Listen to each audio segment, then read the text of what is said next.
In this next one, you are given the molecular weight of ethanol and how many molecules of ethanol are there in 500 milliliters. So we need to go from units of volume to number of molecules.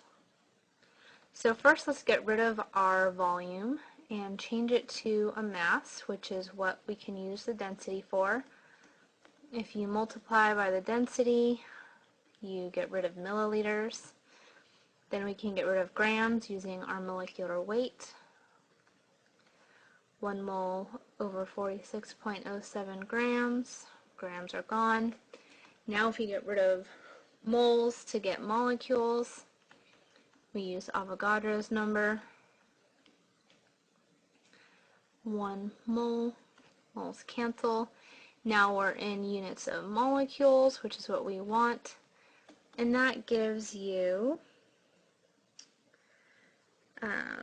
5.16 times 10 to the 24 molecules of ethanol, ETOH.